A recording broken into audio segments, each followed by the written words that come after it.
Hi student, welcome in our channel. Myself is Manjeet Yadav और आज मैं आपको बताने वाला हूँ वर्किंग स्ट्रेस मेथड से मूवमेंट ऑफ रेजिस्टेंस कैसे निकालते हैं। Movement of resistance in compressive area and movement of resistance in tensile area, दोनों ही एरिया का मूवमेंट ऑफ रेजिस्टेंस हम निकालेंगे आज। Movement of resistance in compressive area,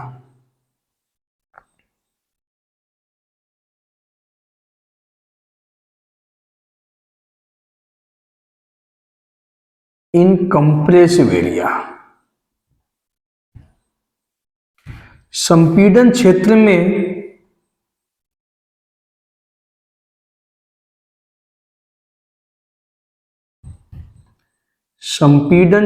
में प्रतिरोध आघूर्ण,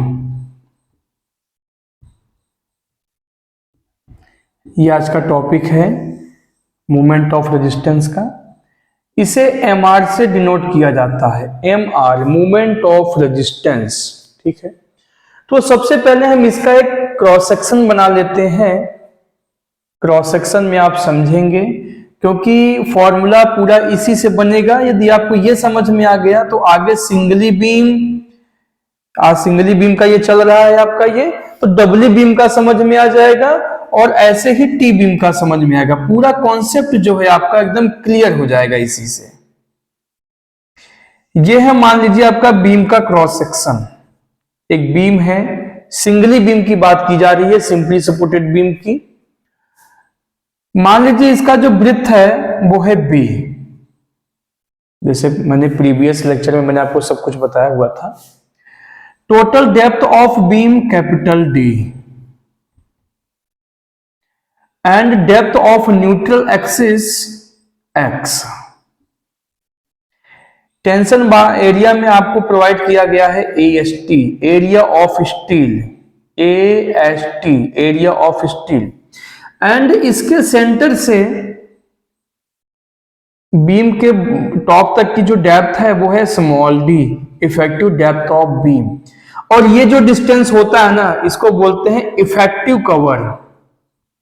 इफेक्टिव कवर बीम के जो बीम के टेंशन एरिया में जो स्टील बार प्रोवाइड किया गया उसके सेंटर से नीचे तक की जो डिस्टेंस होती है उसको बोलते हैं इफेक्टिव कवर। और स्टील के सेंटर से यदि हम नहीं लेते हैं, बॉटम से लेते हैं, स्टील जहां प्रोवाइड किया गया उसके बॉटम से यदि हम बीम के बॉटम तक का डेप्थ लेते हैं उसे बोलते हैं कवर। कवर अलग है, इफेक्टिव कवर अलग है। कवर होता है आपका स्टील के नीचे से और स्टील के सेंटर से होता है इफेक्टिव कवर। ऐसे ही नीचे तक लेंगे तो डेप्थ हो जाएगा, बीम का डेप्थ हो जाएगा, और स्टील के सेंटर तक लेंगे तो इफेक्टिव डेप्थ हो जाएगा। ये बात आप ध्यान में रखेंगे, ठीक है। इसका स्ट्रेस डायग्राम यदि बनाया जाए तो कैसे बनेगा, ये बहुत इंपॉर्टेंट है, देख लेंगे आप। स्टील के सेंटर तक का ही बनता है डायग्राम, ये भी बात आप ध्यान में रखेंगे। ऊपर कंप्रेशन सबसे ज्यादा है, कंप्रेसिव स्ट्रेस ज्यादा है, जैसे जैसे नीचे आएंगे कम होता हुआ चलाएगा, यहाँ पे जीरो हो जाता है, ठीक है। और फिर यहाँ से टेंशन बढ़ने लगता है, फिर यहाँ पे जाके ज्यादा हो जाता है। ये थोड़ा सा एकदम लीनियर होता है ऐसे, ठीक है। तो यहाँ पर सिग्मा सीबी सबसे ज्यादा है, मैक्सिमम कंप्रेसिव स्ट्रेस है, यहाँ पे जीरो है, और यहाँ पर मैक्सिमम जो स्ट्रेस है स्टील का वो है सिग्मा एसटी, सबसे ज्यादा है। सिग्मा एसटी बाई एम होता है। जो टेंसाइल स्टील का जो स्ट्रेस होता है वो क्या होता है, सिग्मा एसटी बाई एम। इसको कंक्रीट के इक्विवेलेंट बनाने के लिए ऐसा किया जाता है, ये ठीक है। तो चलिए स्टार्ट करते हैं। अब मूवमेंट ऑफ रेजिस्टेंस का फॉर्मूला होता है force into perpendicular distance, force into perpendicular distance. लेकिन यहां पर फोर्स नहीं हमें पता है, तो फोर्स इज इक्वल टू होता है area into stress, area into stress. तो movement of resistance MR is equal to क्या हो जाएगा, area into stress. Compressive area में निकालेंगे तो कंप्रेसिव एरिया लेके चलेंगे, कंप्रेसिव एरिया इनटू स्ट्रेस। कौन सा stress, compressive stress, compressive stress into perpendicular distance. यहां पर जो परपेंडिकुलर डिस्टेंस लेंगे वो लेंगे lever arm. Lever arm, lever arm उत्तोलक भुजा हिंदी में बोलते हैं इसको। तो हिंदी में भी मैं लिख दे रहा हूं, संपीड़न क्षेत्रफल इंटू संपीड़न प्रतिबल इंटू उत्तोलक भुजा। अब यही सारी चीजें हम इस डायग्राम से ले लेंगे और आपका फॉर्मूला यहीं पर बन जाएगा। कंप्रेसिव एरिया कितना है? कंप्रेसिव एरिया है आपका B into x, B into x compressive area हो गया। B इंटू एक्स क्या हो गया? Compressive area into compressive stress. तो कंप्रेसिव स्ट्रेस हम डायग्राम से लेंगे, ये है आपका कंप्रेसिव एरिया का स्ट्रेस डायग्राम। तो यहां पर सिग्मा सीबी सबसे मैक्सिमम है और जैसे जैसे नीचे आएंगे वो वैल्यू कम होता हुआ चला आएगा और यहाँ पे 0 हो जाएगा। तो हमें पूरा वैल्यू कैलकुलेट करना है, तो इसका हम एवरेज ले लेते हैं। ऊपर सिग्मा सीबी है, नीचे 0 है, तो पूरे का एवरेज हम ले लेंगे। तो एवरेज कैसे निकालते हैं? सिग्मा सीबी प्लस 0/2 ऐसे निकालते हैं average, into lever arm. Lever arm को जेड से डिनोट किया जाता है, जेड से, ठीक है। अब जेड क्या होता है इसको समझ लीजिए थोड़ा सा। जेड यानी लीवर आर्म उत्तोलक भुजा। इसका डेफिनेशन होता है परपेंडिकुलर डिस्टेंस या vertical distance between centre area of compressive area and centre area of tensile area. यानी जो कंप्रेसिव एरिया का सेंटर है और टेंसाइल एरिया का सेंटर है, इसके बीच की जो वर्टिकल डिस्टेंस होती है वो कहलाती है लीवर आर्म। फिर से रिपीट करूंगा मैं, कंप्रेसिव एरिया का सेंटर और टेंसाइल एरिया का सेंटर दोनों के बीच की वर्टिकल डिस्टेंस लीवर आर्म कहलाती है, ठीक है। तो ये है कंप्रेसिव एरिया आपका। कंप्रेसिव एरिया का सेंटर मान लीजिए यहां पर है और टेंसाइल एरिया का सेंटर तो आपका यहीं पे है। इनके बीच की जो डिस्टेंस है, वर्टिकल डिस्टेंस है, इसको कहते हैं लीवर आर्म, ठीक है। कंप्रेसिव एरिया का सेंटर और टेंसाइल एरिया का सेंटर के बीच की वर्टिकल डिस्टेंस क्या कहलाती है? Lever arm. अब ये वैल्यू कैसे निकालेंगे? अब देखो यहां से यहां तक ये क्या है? स्मॉल डी है, स्मॉल डी है, और ये वैल्यू कितना है? एक्स है आपका।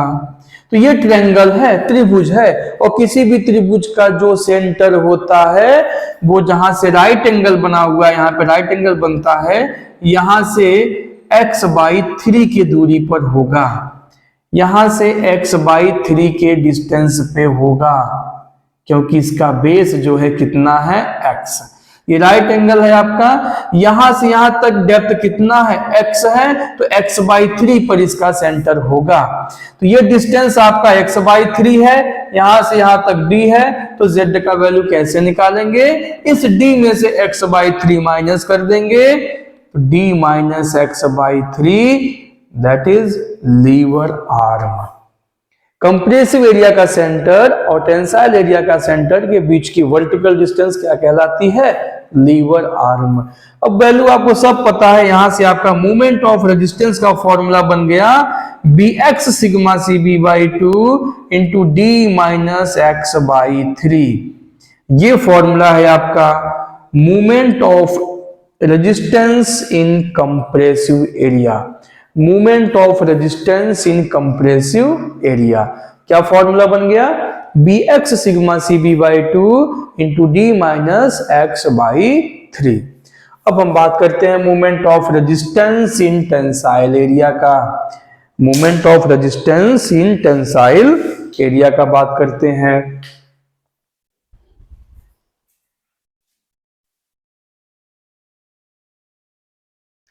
वो भी बिल्कुल ऐसे ही निकलेगा, बस डिफरेंट क्या है कि जहां कंप्रेसिव एरिया लिए थे वहां पर टेंसाइल एरिया ले लेंगे।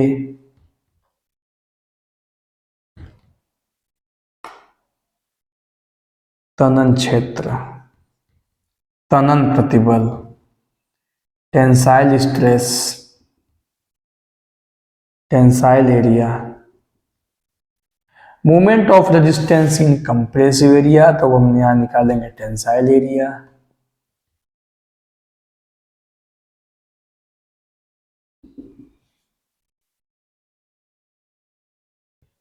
ठीक है, चलिए देखते हैं टेंसाइल एरिया कितना है आपका। टेंसाइल एरिया आपका कितना है, एएसटी क्या, एरिया ऑफ स्टील। पर मैंने आपको पहले भी बताया है कि हम एरिया ऑफ स्टील नहीं लेके चलते हैं। जब टेंसाइल एरिया की बात की जाती है तो कंक्रीट के इक्विवेलेंट बना के लेके चलते हैं, यानी कि MAST लेके चलेंगे। MAST, M क्या है, modular ratio into tensile stress. Tensile stress कितना है, सिग्मा ST बाई M। यहां पर एवरेज मत ले लेना है आप कि यहां पर सिग्मा ST बाई M है, यहां पे 0 है, एवरेज नहीं, क्योंकि यहां पे कंक्रीट है और कंक्रीट टेंसाइल लोड को बियर नहीं कर रहा है। सिर्फ जो स्टील बार प्रोवाइड किए हुए हैं बस उसी का स्ट्रेस हम लेके चलेंगे into lever arm Z। M से M कैंसिल हुआ, MR is equal to AST into sigma ST into D minus X by 3। तो आज मैंने आपको दो फॉर्मूले बताया, moment of resistance in compressive area and moment of resistance in tensile area, यानी MR is equal to BX sigma CB by 2 into D minus X by 3। और ये फॉर्मूला है MR is equal to sigma ST into AST into D minus X by 3। तो मैं समझता हूं कि आपको मोमेंट ऑफ रेजिस्टेंस बहुत अच्छे से समझ में आ गया होगा। दोनों मैंने इसलिए अलग अलग निकाला क्योंकि कंप्रेसिव एरिया का रेजिस्टेंस अलग है, टेंसाइल एरिया का रेजिस्टेंस अलग है। दोनों अपना अलग अलग रेजिस्टेंस है दोनों का, इसलिए हम अलग अलग सॉल्व करते हैं। तो ये था आपका सिंपली सपोर्टेड बीम का मोमेंट ऑफ रेजिस्टेंस। फिर मैं मिलता हूं नेक्स्ट लेक्चर में और वहां मैं आपको बताऊंगा कौन कौन से प्रॉब्लम है आपको सिंपली सपोर्टेड बीम से रिलेटेड, क्या क्या पूछा जाएगा, कौन कौन सा वैल्यू दिया जाएगा, कितने टाइप का न्यूमेरिकल आएगा, उन पर डिस्कस करेंगे और उसके बाद हम आपको न्यूमेरिकल स्टार्ट कर देंगे।